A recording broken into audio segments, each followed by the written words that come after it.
우리 성경 말씀은 사도행전 2장 42절입니다. 그들이 사도의 가르침을 받아 서로 교제하고 떡을 떼며 오로지 기도하기를 힘쓰니라. 제가 오늘은 구원이 임한 공동체의 특징이라는 제목으로 말씀을 나누려고 합니다. 자, 구원이 임한 공동체의 특징이 어떤 건가? 새벽 예배 말씀으로 말씀을 드리면 믿음은 말이죠. 믿음은 어떤 것인가? 우리의 의지적 부분을 하나님 앞에 드리는 게 분명히 우리 시각에서는 나타납니다. 그러나 이 믿음은 우리의 의지적인 것을 드리려고 우리가 애쓴다고 드려지는 것이 아니라 반사적인 거예요. 하나님의 은혜가 임하면 우리가 그렇게 믿음대로 살아갈 수밖에 없는 거예요. 여러분, 우리가 누군가를 사랑할 때, 우리가 그 이성적으로 사랑할 때 끌림이라는 게 있었잖아요. 그 끌림처럼 하나님의 은혜가 우리 가운데 임하면 자동적으로 하나님을 사랑하면서 하나님을 찾게 되어 있어요. 그와 비슷하게 구원이 임하면요, 구원이 임한 공동체의 특징이 나타나요. 근데 그걸 몰라서 못하는 경우도 있습니다. 그래서 몰라서 못하는 사람들에게는 이러이러한 특징들이 있다를 알려주면 거기로 바로 돌아와요. 그러나 구원이 임하지 않은 사람은 그걸 알려줘도 그 내용을 깨달아도 말입니다, 그대로 실천을 못합니다. 왜요? 그 마음이 그 안에서 일어나질 않거든요. 다시 말하면 성령의 감화감동하심이 그 안에서 역사되어지질 않거든요. 그래서 자동적으로 일어나게 돼요. 자, 그 중에 구원이 임한 공동체의 특징을 오늘 본문을 가지고 말씀을 좀 나누려고 하는데 네 가지로 한번 생각해 보려고 합니다. 첫 번째는 가르침에 대한 내용입니다. 오늘 본문에서는 사도들의 가르침에 대한 이야기를 하고 있어요. 사도들의 가르침인데 이 사도들의 가르침은 어떤 것인가 하면 성령의 임재를 사도들이 증거했습니다. 오늘 본문의 내용으로 보니까요, 성령의 임재를 증거하고, 두 번째로는 하나님의 심판이 이르기 전에 주의 이름을 부르라를 사도들이 가르쳤어요. 사도행전 2장 21절 한번 볼까요? 읽습니다. 누구든지 주의 이름을 부르는 자는 구원을 받으리라 하였느니라. 자, 어떤 상황 가운데 있을 때 주의 이름을 부를 때 구원을 받는고 하면 그들이 지금 살아가는 삶이 너무 어려운 거예요. 그리고 그 어려움의 결과물인 하나님 앞에 설 때 멸망받는다라는 그 사실이 그들에게 강력하게 적용되는 거예요. 오늘 제가 보시면 머리를 잘랐잖아요. 저 전문 헤어 디자이너가 있어요. 저 전문 헤어 디자이너가 동일한 사람이 있어서 조금 문제가 되긴 한데, 자, 전문 헤어 디자이너하고 머리를 자르는 한 20분 정도의 시간 안에 이런 이야기를 했습니다. 어젯밤에 제가 오늘 아침이네요, 새벽에 2시 37분인가에 잠을 깨고 잠을 못 잤습니다. 왜 못 잤는가 하면 사이렌 소리가 난 거예요. 저 충주에서 4.1 진도 4.1의 지진이 발생했다고 사이렌이 나가지고 거기에서 딱 잠을 깨어나니까 잠이 안 오는 거예요. 야, 그런데 나중에 3점 몇으로 수정돼 가지고 날라왔죠. 그러면서 그 원장님하고 이런저런 이야기하다가 목사님, 세계 전망이 어떨 것 같아요? 그런 이야기를 하는 거예요. 그래서 제가 예언을 했습니다. 어떤 예언을 했는가? 초체 기근과 지진이 더 일어날 겁니다. 어디서 많이 들어보셨죠? 두 번째, 전쟁이 일어날 겁니다. 우리 대한민국에 일어나지 않기를 우리는 기도해야 되지만 세상은 가면 갈수록 싸움이 더 만연해질 것입니다. 어디서 많이 들어보셨을 거예요. 왜 그런가 하면 인간의 욕구가요, 자기 개인의 행복을 쫓아나가다 보면, 저 미국으로 치면 자국 우선주의가 나쁜 것 아닐 수 있지만요, 그건 나쁜 거예요. 내 혼자의 욕심만을 피우도록 성경은 가르치고 있지 않거든요. 더불어 살도록 가르치고 있단 말입니다. 그런데 세상은 가면 갈수록 내 입에 들어가는 것만을 중시 여기는 세상이 될 겁니다. 그러면요, 남의 입에 들어가는 거 뺏어야 돼요. 물리적 힘이 강력한 자가 먹고 살게 되어지는, 그건 동물적 행동으로 바뀌어지는 거예요. 그런 일련의 모습들이 되어지면 어떤 일이 벌어지는가? 하나님의 심판의 때가 오게 될 거예요. 절대로요, 주 예수 그리스도께 강림하실 때 이 땅이 하나님의 나라가 되질 않습니다. 이 땅이 하나님의 나라가 되면 주 예수님이 구름 타고 심판하러 오질 않으신다고요. 인간은 가면 갈수록 더 악해질 거예요.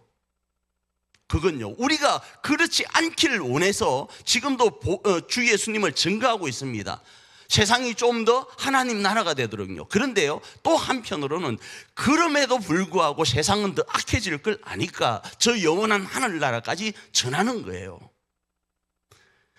그런데 그런 하나님의 나라가 나중에 임할 때에 이 사람들은 주 예수의 이름을 불러야만 구원을 받는다고 오늘 본문은 이야기를 하는 거예요. 이 가르침이 누구의 가르침인가? 사도들을 통해서 사람들에게 가르쳐지는 거예요. 그러면서 주 예수의 이름을 부르는데 그 주 예수의 이름을 부르는 그 예수가 어떤 분인가? 예수님은 죽음을 이기고 부활하셨다를 이 사도들이 가르친 거예요. 뭘 가르쳤다고요? 예수님은 죽음을 이기고 부활하셨다라는 거예요. 그리고 그 예수님을 하나님께서는 주와 그리스도가 되게 하셨다. 이렇게 사도들은 성도들에게 가르쳤습니다. 자, 그러니까 주가 되게 하시고 그리스도가 되게 하신 그 하나님의 그 사랑과 주가 되고 그리스도가 되신 그분을 믿고 세례를 받으라가 이 오늘 본문 사도행전 2장에 등장하는 내용입니다. 사도행전 2장 38절 앞부분입니다. 읽습니다. 베드로가 이르되 너희가 회개하여 각각 예수 그리스도의 이름으로 세례를 받고 죄 사함을 받으라, 이렇게 말씀을 하는 거예요. 너 욕심대로 살아가지 말라 이거예요. 너 입에 들어가는 것만을 쫓지 말라 이거예요. 그것을 벗어버리고 주 예수 앞에 죄를 고백하고 사유함을 받으라, 이 이야기를 하는 거예요. 자, 이게 첫 번째 구원이 임한 공동체의 특징입니다. 두 번째로는 교제인데, 이 교제는요 어떤 것인가 하면 이 주 예수 그리스도의 이름으로 세례를 받은 사람들이 서로 교제하는 겁니다. 즉 믿지 않는 사람들과 교제하는 걸 이야기를 하고 있는 것 아닙니다. 믿는 사람 안에서 교제하는 건데, 그런데 이게 선행적으로 이해되기 위해서는 뭐가 먼저 정리가 되어야 되는가 하면 가르침과 오늘 본문에 등장하는 그들이 사도의 가르침을 받아 서로 교제하고 그 다음에 떡을 떼며 오로지 기도하기에 힘쓰니라, 이렇게 돼 있을 때 사도의 가르침을 받아서 그걸 가지고 교제하고 떡을 떼고 기도했다, 이렇게 첫 번째는 이해할 수 있고요. 두 번째로는 가르침 하나, 그 다음에 교제하는 것 하나, 그 다음에 떡을 떼는 것 하나, 그 다음에 기도하는 것 하나, 이렇게 두 가지로 나누어서 이해할 수 있습니다. 성경은 버전에 따라서 가르침을, 오늘 우리 개역개정판에서는 가르침을 받아 서로 교제하고, 그러니까 가르침의 내용을 가지고 교제하고 떡을 떼고 기도하는 것으로 이해할 수 있어요. 그렇잖아요. 그러나 또 다른 버전에서는 가르침을 별도로, 교제를 별도로, 떡을 별도로, 기도를 별도로 이야기를 하고 있다 이겁니다. 이 두 개를 다 적용하길 원합니다. 각각 개별적으로 적용하기를 원하고, 아울러 가르침에 준하여서 교제와 성찬과 기도를 설정할 필요가 있습니다. 자, 그리고 나서 이 가르침은요 철저하게 사도의 가르침을 받아를 주석할 때는 이 가르침이 듣는 것으로만 끝나지 않고 실천하는 데 몰두하였다로 번역합니다. 사도의 가르침을 받았는데 귀로 듣고 실천하는데 몰두하였다. 좀 다르게 표현하면 힘썼다, 이렇게 이야기를 하는 거예요. 그래서 이 교제는 어떠해야 되는가? 개별적으로는 예수님을 믿는, 그리스도로 믿는 사람들끼리 서로 깊은 교제를 나누는데, 그 교제의 출발이 예수 그리스도 안에서 나로부터 출발되는 거예요. 나는 멀쭉 이렇게 있고 네가 나한테 와서 뭐 하자, 나에게 교제하자고 하자, 이런 개념이 아니고 먼저 내가 가는 거예요. 먼저 가면 동일하게 그 사람도 동일하게 예수님을 믿게 되면 먼저 나에게 오겠죠. 나도 먼저 가고, 그러면 상호간, 그게 서로입니다. 서로 간에 뭐가 일어난다요? 교제가 일어나는 거예요. 나는 가만히 있고 저 사람이 나에게 다가오기만을 바라는 그건 서로 교제가 아니라는 사실이에요. 이 말은 예수님을 그리스도로 믿는다라는 사실을 전제로 한다고 생각을 할 수 있는 거예요. 왜 그런가? 예수님을 그리스도로 믿는 사람은 사람들 앞에 먼저 다가가는 거예요. 먼저 손을 내미는 거예요. 먼저 교제의 악수를 청하는 거예요. 저 사람이 어떻게 해주길 원하는 게 아니다 이겁니다. 그게 뭐라고요? 구원이 임한 공동체의 특징이다라는 거예요. 그리고 그 개별적인 부분과 함께 사도들의 가르침대로, 그 가르침이 뭐라고 말씀드렸죠? 예수님이 죽음을 이기고 부활하셨대요. 예수님을 하나님께서 주와 그리스도가 되게 하셨대요. 그래서 그분을 믿고 회개하여서 세례를 받으면 이라는 이 말씀 안에서 뭘 하는가? 교제하는 거예요. 자, 세 번째로 어떤 특징이 있는가? 세 번째로는 성찬을 나눕니다. 떡을 뗀다 이 말을 성찬으로 번역을 합니다. 자, 그런데 성찬에는 두 가지 부분이 있습니다. 하나는 주의 만찬이 있고요, 또 하나는 애찬이 있습니다. 이 주의 만찬과 애찬이 역사의 흐름 따라서 분리되다가 애찬은 사라져 버렸어요. 그러나 이곳에 등장하는 것은 주의 만찬과 애찬이 동시에 진행되는 것으로 보편적으로 이해합니다. 주의 만찬은 뭐죠? 예수님께서 최후의 만찬 가운데서 나를 기념하라고 하신 거예요. 두 번째로는 애찬은 뭔가요? 애찬은 말 그대로 식사예요. 식사요. 그래서 교회 안에는 어떤 일들이 있어야 되는가? 성찬도 있지만 애찬인 식탁의 교제가 있어야 되는 거예요. 그게 교회다움이에요. 그래서 교회 가면 여러분 식사를 하잖아요. 그런데 그게 없다 보니까, 여기에 대한 사고가 없다 보니까 귀찮아서 안 하게 됩니다. 주의 일이 뭔가? 주의 일은요, 성찬도 주의 일입니다. 식탁 교제를 나눌 수 있도록 그 모든 일련의 과정들이 뭐라고요? 주의 일이에요. 제가 논문에서 말씀드린 것처럼 예배가 뭔가? 제사장들이 제사를 드리려고 할 때 아바드라는 단어 안에서 단순히 제사장들이 제사를 드릴 때 제물을 드리는 그 일련의 행위 하나만을 가지고 제사를 드린다고 하질 않고, 짐승을 끌고 오고 기르고 뭐 하는 일련의 모든 과정요, 피를 빼고 틀을 뽑고 하는 그 모든 일련의 과정, 그 제물을 잡기 위해서 물을 끓이는 그 일련의 과정요, 장작을 펴는 일련의 과정들이 다 합쳐져서 뭐요? 예배다, 제사다 한다 이겁니다. 그러니 교회가 교회답다라는 것은 뭔가? 교회가 교회답다라는 것은 성찬과 함께 애찬도 같이 진행되는데, 그 애찬을 준비하는 사람들 한 사람 한 사람의 그 수고로움, 그 귀찮음, 그것도 뭐라고요? 주의 일이라는 거예요. 근데 그 주의 일을 함부로 할 수 없는 것 아니겠습니까? 그렇잖아요. 목사도 마찬가지고 성도도 마찬가지. 이게 주의 일이라고 했을 때는 목숨을 거는 것 아니겠어요? 우리가 하루를 살아도 주를 위해 산다고 할 때 어떤 일에 목숨을 겁니까? 어떤 일에 주를 위해 사는 겁니까? 교회를 세워나가고 교회다움을 실천하는 것 아니겠어요? 그게 구원이 임한 공동체의 모습이라는 거예요. 그래서 이 성찬과 애찬, 주의 만찬과 애찬을 나누는데, 주의 만찬은 뭐죠? 세례에 대한 확증인 거예요. 주의 만찬을 바라보면서 어떻게 생각합니까? 주의 살을 볼 때 나를 위하여 십자가에 죽으신 예수님, 나를 위해 자신의 살을 찢으신 예수님을 다시 떠올리는 거예요. 내가 그 예수님과 함께 십자가에 못 박혀서 내 살이 찢어졌다를 기념하는 거예요. 기억하는 거예요. 그래서 우리 개신교, 특히 우리 교단은요, 이걸 영적 임재설로 믿습니다. 기념으로만 믿질 않아요. 영적 임재설요. 이 떡과 이 잔에 예수님이 영적으로 임재해 계신다고 믿는 거예요. 화채설은 아닙니다. 그러나 영적 임재설을 주장하는, 칼빈의 영적 임재설을요. 아울러 저빙글리의 기념설도 같이 생각을 하는 거예요. 그러면서 나를 위하여 죽으신 그분이 나뿐 아니라 누구를 위해 죽으셨다고요? 누구를 위해 피 흘리셨다고요? 내 사랑하는 지금 내가 교제해야 될 그 사람을 위해 죽으셨다를 바라보면서 계속적으로 묵상하고 적용해 가는 거예요. 그러니 싸울 수가 없는 거예요. 그러니 큰 소리 칠 수 없는 거예요. 왜요?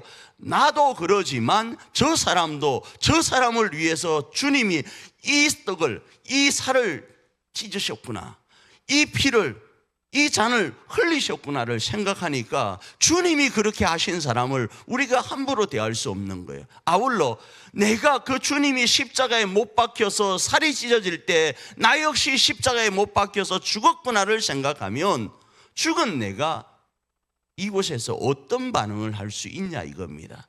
그리고 주님이 죽음을 이기고 부활하셨을 때 나의 이전에 나는 죽고 주 예수로 살아났다라는 고백이 성찬을 통해 일어날 때 내가 내 똥꼬집을 고집할 수 없다라는 겁니다.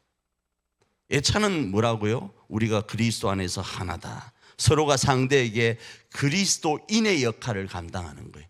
그리스도가 우리를 위하여 이 땅에 오신 것처럼 우리도 그리스도인으로 사랑하는 형제를 위하여 가는 거예요. 그게 교제와 연결이 되어 있는 겁니다. 갈라디아서 5장 24절입니다.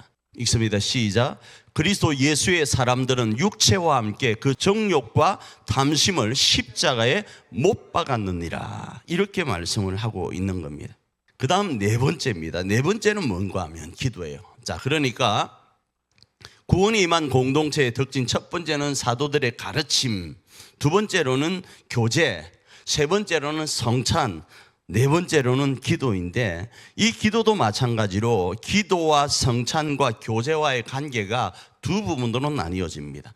각각으로 나눌 수 있습니다. 아까 말씀드린 것처럼 사도들의 가르침, 그 다음에 교제, 그 다음에 성찬, 기도가 개별화되어서 우리가 적용할 수 있지만, 교제와 성찬과 기도가 이 가르침 안으로 들어갈 수도 있다 말씀을 드렸어요. 마찬가지로 기도와 성찬과 교제의 관계도 개별적으로 이해할 수 있지만, 기도가 이 성찬과 교제를 뒷받침하는 것으로도 이해할 수 있습니다. 자, 개별적으로 이해할 때는 이런 겁니다. 자, 오로지라는 단어가 있죠. 이 오로지라는 이 단어가 무슨 뜻일까요? 이 오로지가 어디에도 들어갈 수 있는가 하면 서로 교제하는 데도 들어갈 수 있고, 개별적으로 봤을 때 이 오로지가 떡을 떼는 데도 들어갈 수 있고요, 이 오로지가 기도하는 데도 들어갈 수 있어요. 두 번째로는요, 힘쓰니라 이 단어가 기도에도 들어갈 수 있고 떡을 떼매도 들어갈 수 있고 교제에도 들어갈 수 있는 거예요. 개별적으로 적용했을 때. 그러니까 이렇게 이야기할 수 있겠죠. 오로지 서로 교제하기를 힘쓰니라, 오로지 떡을 떼기를 힘쓰니라, 오로지 기도하기를 힘쓰니라. 개별적으로 이렇게 적용할 수 있다 이겁니다. 자, 그러면 이 오로지가 뭘까요? 무슨 뜻일까요? 이 오로지는 전적으로, 전념으로 라는 뜻을 가지고 있어요. 아울러 꾸준히, 열심히 라는 뜻을 가지고 있어요. 그러니 이렇게 이해할 수 있겠죠. 오로지, 그러니까 전심으로 전념하여서 꾸준히 열심히 서로 교제하고 그 교제하는 것을 힘썼다, 이렇게 개별적으로 적용할 수 있고, 떡을 땜에 있어서도 전념하여서 열심으로 꾸준히 떡을 떼기를 힘썼다, 이렇게 이해할 수 있다 이겁니다. 그리고 마지막에 기도이죠. 기도도 이렇게 하는 거예요. 어떻게 해요? 전념으로요. 힘쓰는 거예요. 염자가 여러분 또 갑자기 제가 이 본문에는 나와 있질 않지만 염자를 쓰니까 염자가 생각나겠죠? 이걸 온전히 다 쏟아내는 거예요. 딴 생각하는 것 아니에요. 자, 그 다음에 분리했을 때는 이러지만 기도를 뒷받침하는 것으로 생각했을 때는 어떻게 이해할 수 있는가? 기도를 뒷받침하는 것으로 생각했을 때는 이 전념으로 기도의 힘섬으로 뭐가 일어나도록 하게 해야 되는가? 교제가 일어나도록, 성찬이 온전히 진행되도록 해야 되는 거예요. 다르게 표현하면 우리가 오로지 기도하기를 힘쓰지 않으면요, 서로 이 교제하는 일들이 어려워질 수 있다로도 이해할 수 있다 이겁니다. 왜? 영적 싸움이니까. 아울러 떡을 떼는 것에 있어서 성찬을 거행하고 그 예찬을 거행함에 있어서 우리가 오로지 기도에 힘쓰지 않으면 이 일이 무너질 수 있다라는 거예요. 자, 성찬과 교제가 교회에만 일어나는 것 같죠? 천만의 만만의 홍떡이에요. 가정에도 이게 동일하게 일어납니다. 가정에도요. 가정에서 서로 교제하고 떡을 뗄 수 있도록 하기 위해서는 어떻게 해야 되는가? 오로지 기도에 힘쓰는 일들이 있어야 된다 이겁니다. 자, 누가복음 22장 44절 한번 볼까요? 읽습니다. 시작. 예수께서 힘쓰고 애써 더욱 간절히 기도하시니 땀이 땅에 떨어지는 핏방울 같이 되더라. 자, 예수님도 이렇게 기도했는데 우리가 뭔데 공것으로 먹으려고 합니까? 그렇잖아요. 예수님도 이렇게 기도하셨는데 우리가 우리 교회를 세우고 우리 가정을 세우는데 우리 가정과 우리 교회 안에 서로 교제하고 떡을 떼는 일들이 충만하도록 하기 위해서는 어떻게 해야 된다고요? 가만히 있으면 될 것 같죠? 안 됩니다. 가만히 있으면요, 뭐든지 간에 다 세상은 악하여서 어떻게 되는가? 문제투성이가 되어요. 그거 하나를 증명해 볼까요? 여러분, 가정에 있는, 가정이라는 그 가족들 빼고요, 집이라는 하우스 있잖아요. 하우스 그거를 가만히 냅둬 보세요. 가만히 냅두면요, 아무도 안 쓰니까 더 새 것처럼 될 것 같죠? 천만에만만해요. 돌아보질 않으면 그 모든 것들은 사람이 살 때보다 더 폐허가 되어집니다. 왜 그럴까요? 세상은 오염되어 있기 때문에 그래요. 세상은 죄 아래에 있기 때문에 그런다 이겁니다.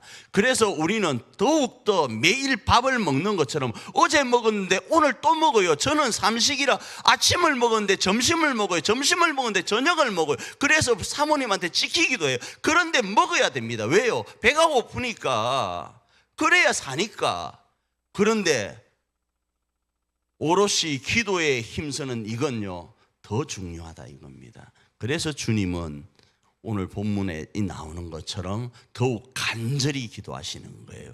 힘써 기도하시는 거예요. 땀이 땅에 떨어질 때 핏방울같이 되도록 자신의 진액을 짜면서 우리가 서로 교제할 수 있도록, 우리가 떡을 뗄 수 있는 자리에 이를 수 있도록 기도하셨던 거예요. 그러니 우리도 어찌해야 쓰겠습니까? 우리도 전념으로, 전적으로, 꾸준히 열심히 기도에 힘써야 되는 거예요. 그 시간이 언제다? 두말하면 입 아프고 두말하면 잔소리죠. 이 시간인 거예요. 이 시간에 여러분이 나온 이유가 여기에 있습니다. 그러니 시간 됐다고 그냥 딱 가지 마시고 기도할 만큼 하시고, 누구를 위해서요? 교회를 위해서, 우리 가정을 위해서. 편안하면 할수록 더 기도해야 됩니다. 나라와 민족을 위해서 자꾸 정치적으로 이랬다 저랬다 이야기하고 평가하려고 하지 말고, 우리가 할 일은, 우리의 가장 강력한 무기는 기도예요. 기도하고 열방을 위해서 기도하면서 기도의 사명자로서의 사명을 감당하고 이 한밤 평안한 밤을 자는 그런 저와 여러분 되기를 축복합니다.